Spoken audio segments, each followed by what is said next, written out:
بنو عباس کے بارے میں بھی تفصیل سے بتائیں جیسا کہ بنو امیہ کے بارے میں. بنو عباس کے بارے میں نے وقتاً فوقتاً ڈسکشن کی، ڈیٹیل اس لیے نہیں کی کہ بنو عباس کا جو ایشو ہے نا وہ نبی الاسلام اور صحابہ کے دور کے ساتھ ریلیٹڈ نہیں ہے. بنو عباس کو حکومت ملی ہے نبی صلی اللہ علیہ وآلہ وسلم کی وفات کے آلموسٹ 110-15 سال کے بعد. اس وقت تک تو آلموسٹ سارے صحابہ تو کنفرم فوت ہو چکے تھے. ان کی حکومت 127 ہجری میں آئی ہے اور آخری صحابی 110 ہجری میں فوت ہو گئے ہیں. ابو طفیل عامر بن واصلہ رضی اللہ تعالیٰ عنہ شیعان علی میں سے تھے. جنگ جمل صفین نہروان تینوں لڑی ہوئی ہیں انہوں نے. ان کے بعد روئے ارض میں کوئی بندہ صحابی ہونے کا دعویٰ کرے تو محدثین کہتے ہیں وہ کذاب ہے. یہ آخری صحابی جو فوت ہوا ہے حضور کی وفات کے 100 سال کے بعد فوت ہوئے ہیں. وہ 8 سال کی عمر میں حضور کی زیارت کی ہوئی ہے انہوں نے. ابو طفیل عامر بن واصلہ نے انہوں نے کئی حدیثیں مولا علی سے روایت کی ہوئی ہیں. تو یہی آپ کو پتا ہے جب وہ مولا علی جنگ صفین کے موقع پر سنن نسائی الکبریٰ المستدرک للحاکم میں آتا ہے، میں نے کربلا والے ریسرچ پیپر میں بھی ڈالا ہے، تو مولا علی صحابہ سے کہتے ہیں کہ گواہی دو نا میرے لیے. حضور نے نہیں کہا تھا من کنت مولا فہذا علی مولا؟ تو 12 صحابہ وہاں پہ کھڑے ہوئے گواہی دینے کے لیے. ابو طفیل بن عامر بن واصلہ کہتے ہیں میرے دل میں نا تھوڑی بات آئی کہ یہ بات صحیح ہے کہ نہیں. میں وہاں سے اٹھ کے زید ابن ارقم کے پاس آیا، سینئر صحابی کے پاس. تو انہوں نے کہا کہ اللہ کے نبی جب یہ بات کر رہے تھے میں بھی وہاں پہ غدیر خم پہ موجود تھا. یہ وہی ابو طفیل عامر بن واصلہ ہے. تو ابو طفیل عامر بن واصلہ فوت ہو گئے. اب 127 ہجری میں بنو عباس ہے. اب بنو عباس کا تعلق چونکہ نبی الاسلام کے مبارک زمانے سے نہیں ہے، صحابہ کے زمانے سے نہیں ہے، تابعین میں بھی ایسا سچ نہیں، تبا تابعین میں مین ان کا رول آیا ہے. تو اس لیے احادیث کی کتابوں میں ان کے بارے میں وہ ڈیٹیلز نہیں ملتی ہیں. باقی اہل بیت کی دشمنی میں بنو امیہ سے 4 ہاتھ آگے تھے، لیکن ایک خوبی تھی چونکہ یہ اہل البیت میں سے تھے. بنو عباس جو صحیح مسلم میں زید ابن ارقم سے پوچھا گیا کہ آل محمد کون ہے تو انہوں نے کیا کہا تھا؟ آل علی، آل عباس، آل جعفر اور آل عقیل. تو چونکہ یہ اہل البیت میں سے تھے تو مولا علی کے لیے بہت رسپیکٹ رکھتے تھے. یعنی ممبروں سے وہ سب و شتم کا سلسلہ ختم ہو گیا. شیعان علی کو خوش کرنے کے لیے انہوں نے اس لیول تک اترے کہ انہوں نے سوائے حضرت عثمان اور عمر بن عبدالعزیز کے، اب میں نام نہیں لیتا پھر مسئلہ خراب ہو جائے گا، ان 2 بندوں کو بنو امیہ کے چھوڑ کے بنو امیہ کے جتنے حکمران تھے ان کی قبریں تک اکھاڑ کے انہوں نے ان کی لاش، ایک بندے کی سلامت نکلی تھی سلمان اس کی ہشام بن عبد الملک کی، باقی کسی کی لاش بھی نہیں نکلی. اور ان کی ہڈیاں جو ہے نا انہوں نے نا، اور یہ تو نکل، ان کے بڑے امام نے البدایہ والنہایہ میں تاریخ ابن کثیر میں لکھا ہے، تو یہ تاریخ میں ہی ملے گا نا. ٹھیک ہے، وہ ہم نے ایک دفعہ ڈسپلے کرایا تھا کہ کیا نکلا تھا اس میں سے.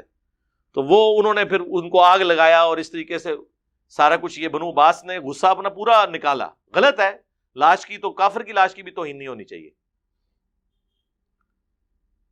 لیکن نقصان انہوں نے یہ پہنچایا کہ یہ شیعان علی کو اپنے حکومت کی دوام کے لیے یوز کرتے رہے.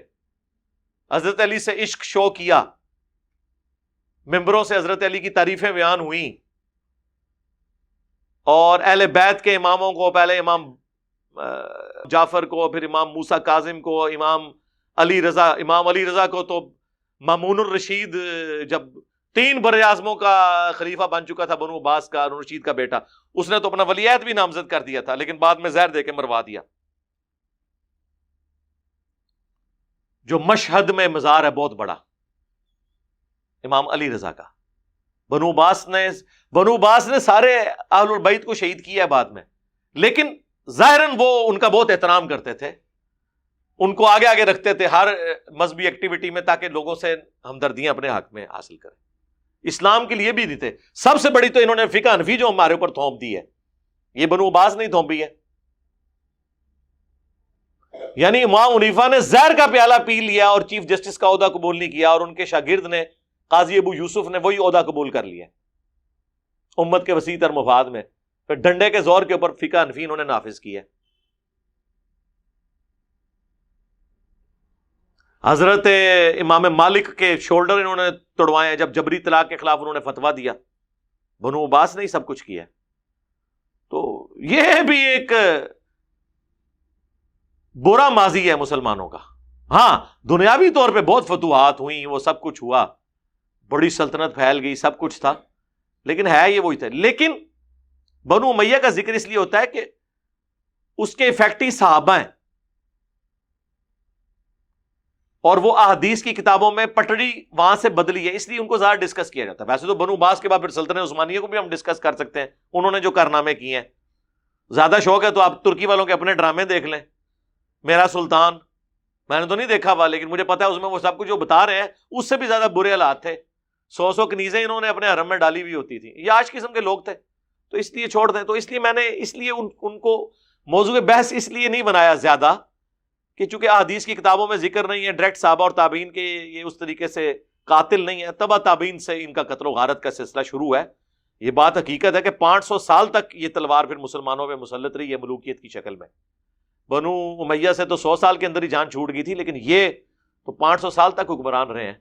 لیکن ایٹ لیسٹ ان کے دور میں انہوں نے بغداد سٹی آباد کیا، کیونکہ آپ کو پتہ ہے نا خلفائے راشدین کا دارالخلافہ تھا مدینہ، حضرت علی کو مجبوراً کوفے جانا پڑا. اس کے بعد حضرت معاویہ جب حاکم بنے ہیں انہوں نے نہ مدینہ رکھا نہ کوفہ، وہ شام میں دمشق میں انہوں نے دارالخلافہ شفٹ کر لیا. پھر جب بنو عباس بنے تو ظاہر ہے انہوں نے دمشق کو تو نہیں بنانا تھا دارالخلافہ، انہوں نے پھر ایک نیا سٹی آباد کیا بغداد. لیکن رکھا یعنی انہوں نے عراق میں پرشین امپائر والی جگہ پہ اپنا دارالخلافہ، ظاہر ہے وہ بنو امیہ سے نفرت کرتے تھے. پھر بنو امیہ کی حکومت صرف اسپین تک رہی ہے، وہ 800 سال تک، وہ بھی جو کچھ وہاں کارنامے کرتے رہے. آپ کو پتہ کس طرح حکومت ختم ہوئی ہے. باقی پورے مسلم ورلڈ پہ بنو عباس کی حکومت تھی، صرف ایک اسپین والا حصہ جو ہے نا تو وہ بھی اپنے آپ کو ایک حاکم کے طور پہ کہلاتا تھا، خلیفہ نہیں کہلاتا تھا. خلیفہ وہی کہلاتے تھے جو بنو عباس کے خلفاء تھے. تو ہارون رشید، مامون الرشید، خلیفہ منصور، معتصم باللہ، یہ سب کے بڑے بڑے جو اتنے حکمران ہیں سب بنو عباس کے ہیں. ان میں بڑی بڑی خوبیاں بھی ہیں اور بڑے بڑے کام بھی پائے ہیں انہوں نے، ٹھیک ہے نا. لیکن ان کے کام اس حوالے سے وہ نہیں ہے، لیکن ان کے دور میں علمی کام، جتنی حدیث کی کتابیں وہ ان کے ادوار میں مدون ہوئی ہیں اور فقہ کے کام ہوئے ہیں. ایک علمی دنیا میں ایک بڑی بڑی آپ کو جو یونیورسٹیز ملتی ہیں، بغداد مرکز تھا. جس طرح آج لوگ یورپ امریکہ میں پڑھنے کے لیے جاتے ہیں، دوسرے ملکوں سے لوگ وہاں آتے تھے، وہ کنٹریبیوشن ہے. باقی کے اسلام کے لیے انہوں نے وہی کچھ تھے، بنو امیہ تھے جو سوائے ایک چیز کے کہ حضرت علی سے عقیدت رکھتے تھے، اہل بیت کا بظاہر بہت احترام کرتے تھے، لیکن کسی کو زندہ نہیں چھوڑا. سارے امام اہل بیت کے جتنے تھے وہ انہوں نے ہی قتل کیے ہیں. لیکن پریکٹیکلی یہ لوگ اپنے آپ کو یعنی شیعان علی کو یوز کر کے حکومت میں یہ رہے ہیں. بنو امیہ والے کام انہوں نے وہ والے کام نہیں کیے. باقی تو ظاہر ہے حکمران تو حکمران ہوتا ہے. وہی بات ہے کہ پیپلز پارٹی ہو، مسلم لیگ ہو یا پی ٹی آئی ہو، آپ نے تینوں کو چیک کر لیا ہے، تینوں ہی اپنے قریبیوں کو نوازتے ہیں، اپنے وزراء کی جو غلطیاں ان پہ پردہ ڈالتے ہیں، اپنے بڑوں کا جھوٹا دفاع کرتے ہیں. تو یہ آپ کے سامنے ہے نا. یہ والی جو چیزیں یہ کامن ہی ہوتی ہیں برائیاں سب میں. کیا قطر والوں کو چاہیے کہ حضرت عمر کی شہادت سے حضرت حسین کی شہادت تک فلم بنائے؟ یہ کبھی بھی پاسبل نہیں ہوگا. سنی کم از کم حضرت عمر کی شہادت کے بعد فلم نہیں بنا سکتے، اس لیے کسی نے جرت نہیں کی ہے، کیونکہ اس کے بعد پھر سنیت کا مقدمہ کمزور ہونا شروع ہو جائے گا. سنیت کا، انجینئر صاحب کا نہیں. میں اہل سنت کے منہج پہ ہوں، منہج والا سنی ہوں. سنی نہیں ہے. اس میں پھر آپ کو جو خلافت و ملوکیت میں مولانا مودودی رحمہ اللہ نے جو کچھ لکھا وہ سب کچھ فلمانا پڑے گا. اور اس کی سپورٹ میں نے کربلا والے ریسرچ پیپر میں بخاری مسلم سے جو احادیث بیان کی ہیں بتانی پڑیں گی. مجھے بتائیں اگر یہ وہ فلم بنائے، حضرت عثمان کا دور خلافت ہی نہیں فلما سکتے، وہ پہلے 6 سال فلما سکتے ہیں، آخری 6 سال نہیں فلما سکتے. ہاں ایران والوں نے کیا ہے کہ حضرت عثمان کی خلافت کے آخری 6 سال اور حضرت علی کی خلافت کے 5 سال ان کی شہادت تک، یہ 11 سال انہوں نے شہید کوفہ نام کی ایک فلم بنائی ہے 22/1 میں. مولا علی علیہ السلام لکھیں، شہید کوفہ لکھیں تو وہ فلم کھل جائے گی، جس کے وہ سین وہ ہمارے ہدایہ پورٹل والے کئی ایک ویڈیوز میں، ابو ذر غفاری والی ویڈیو میں بھی وہ کلپ دکھائے گئے ہیں، تو آپ دیکھ لیں. وہ تو پھر، اور اس کے اینڈ پہ انہوں نے سارا بتایا کہ ہم نے یہ تو اہل سنت کی کتابوں سے یہ لیا ہے. ان کو تو چھوڑ دیں، میرے کربلا والے ریسرچ پیپر میں آپ دیکھ لیں کہ حضرت عثمان غنی رضی اللہ تعالیٰ عنہ کے خلاف جو صحابہ کرام شروع میں ہوئے وہ کس وجہ سے ہوئے. یوٹیوب پہ میری ویڈیو ہے حضرت عثمان کی شہادت کے اصلی اسباب. وہ ان کے قریبی رشتہ دار تھے، انہوں نے اپنے ایک بھائی کو، اسے کوفے کا گورنر لگا دیا، ولید بن عقبہ، اور مسلم شریف میں الفاظ ہیں کہ اس نے شراب پی کے نماز پڑھائی. تو اینڈ پہ لوگوں نے وہ 4 رکعتیں پڑھا دی فجر کی. لوگوں نے کہا یہ کیا نماز پڑھائی؟ اس نے کہا اگر تھوڑی پڑھائی ہے تو میں اور پڑھا دینا. حضرت عثمان تک شکایت پہنچی کہ یہ جو آپ نے تحفہ ہم پہ مسلط کیا ہے نا، سب سے امپورٹنٹ سٹی کے اندر کوفے میں 2 ہی مراکز تھے مسلمانوں کے اس وقت، پھر حجاز مدینے کے بعد رومن امپائر گری ہے تو شام بیت المقدس اور وہ پورا ایریا، اور ادھر پہ پرشین امپائر گری ہے تو کوفہ.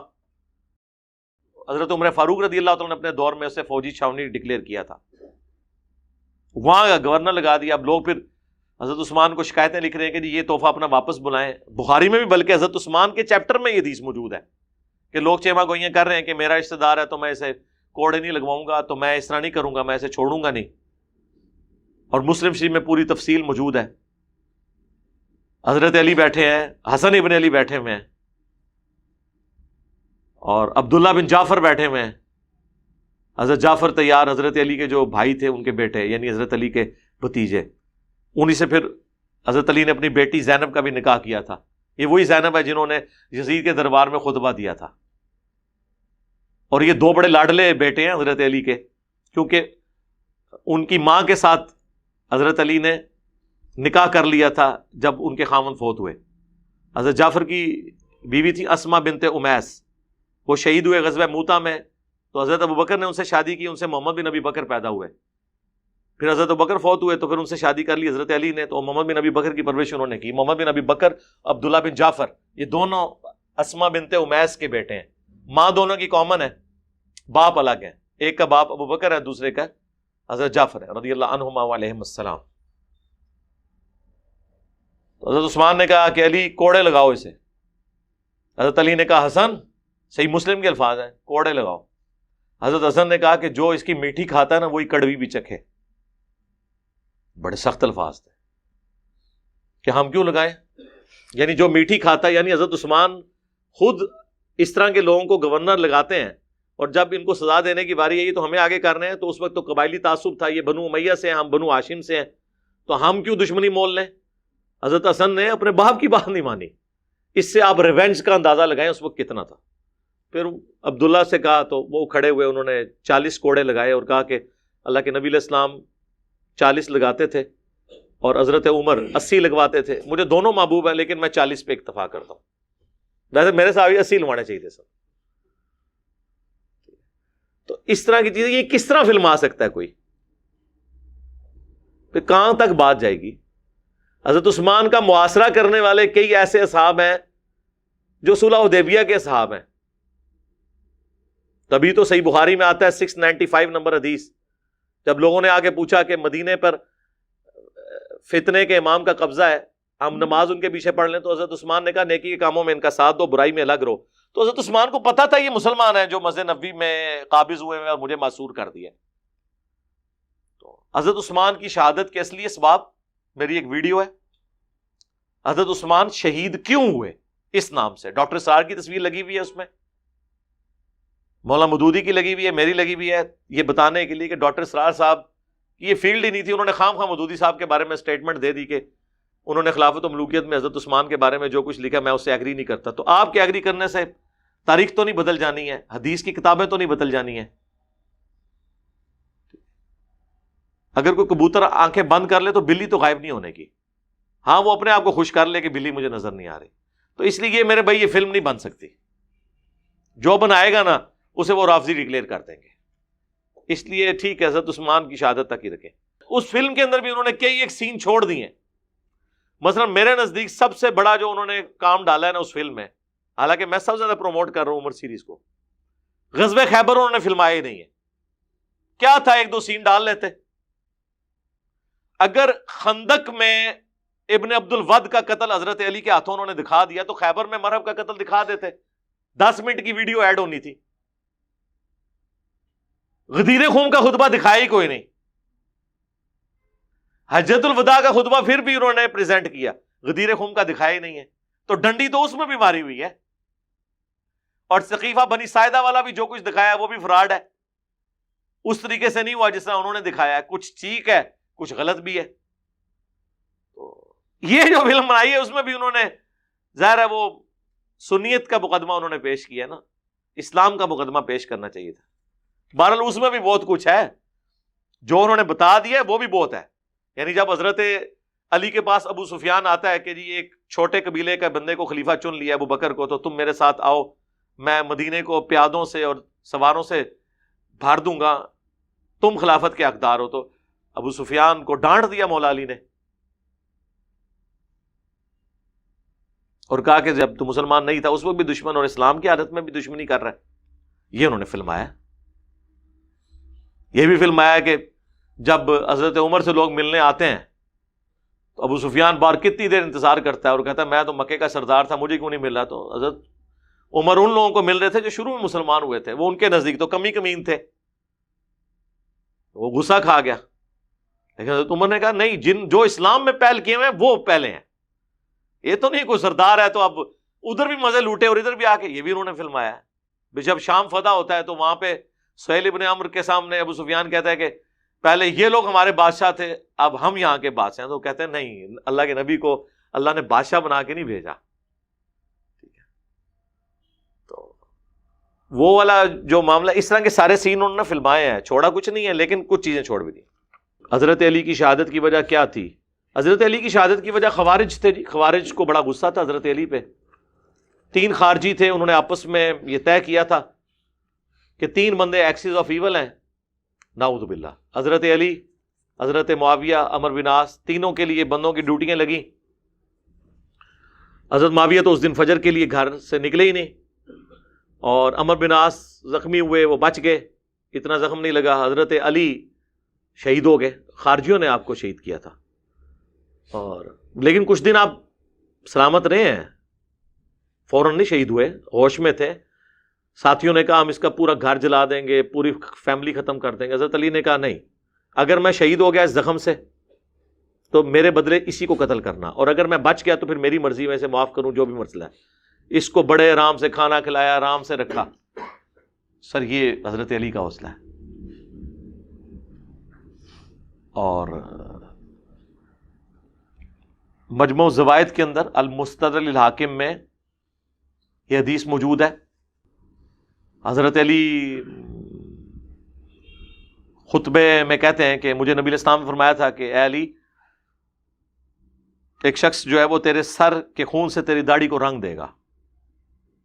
تو حضرت علی نے کہا کہ جو ایک شخص کھڑا، اس نے کہا حضرت اگر یہی بات ہے تو آپ اپنا کسی کو خلیفہ مقرر کر دیں. انہوں نے کہا میں اپنا خلیفہ کسی کو مقرر نہیں کروں گا، رسول اللہ جس طرح ہمیں چھوڑ کے گئے تھے میں تمہیں ویسے ہی چھوڑ کے جاؤں گا. تو وہ آگے سے بلیک میل کرنے لگا، کہنے لگا حضرت پھر آپ اللہ کو کیا منہ دکھائیں گے؟ انہوں نے کہا کہ میں اللہ سے دعا کرتا ہوں اگر تمہارے حق میں کوئی چیز بہتری ہے تو میرے بعد تمہیں کوئی بہتر حکمران دے دے گا، اور اگر تمہارے لیے شر لکھا ہے تو پھر تو میں تو کچھ نہیں کر سکتا. ٹھیک ہے نا، میں اپنے کندھوں پہ بوجھ نہیں اٹھا سکتا کہ میں کسی کو، یعنی حسن ابن علی کو بھی انہوں نے نہیں بنایا. یہ تو بعد میں حضرت عبداللہ ابن عباس باقی صحابہ نے مشورے سے 6 مہینے کے لیے جو خلیفہ رہے وہ بعد میں، وہ کہتے ہیں حضرت علی نے حسن کو بنا دیا تھا. نہیں، انہوں نے کیوں بنانا تھا، ان کی تو طبیعت نہیں تھی. اور مجموع الزوائد کے اندر یہ حدیث موجود ہے المستدرک للحاکم میں، سنن نسائی الکبریٰ میں، کہ عمار بن یاسر اور حضرت علی تھے، دونوں سوئے ہوئے تھے. حضور دونوں کے پاس آئے، دونوں کے جسموں سے مٹی جھاڑی، بڑے لاڈلے تھے. اور حضرت علی سے کہا اٹھ ابو تراب. ایک تو بخاری مسلم میں ابو تراب والی حدیث ہے نا، یہ بھی ہے ایک آگے والی. اور کہا پھر میں تمہیں 2 بڑے بدبختوں کے بارے میں نہ بتا دوں؟ اگلی امتوں میں سب سے بڑا بدبخت وہ تھا جس نے قوم سمود کی اونٹنی کو قتل کیا، حضرت صالح علیہ السلام کی جو اونٹنی تھی، اور قوم پر عذاب آ گیا. میری امت کا سب سے بڑا بدبخت وہ ہوگا جو اے علی تیرے سر کے خون سے تیری داڑھی کو رنگ دے گا.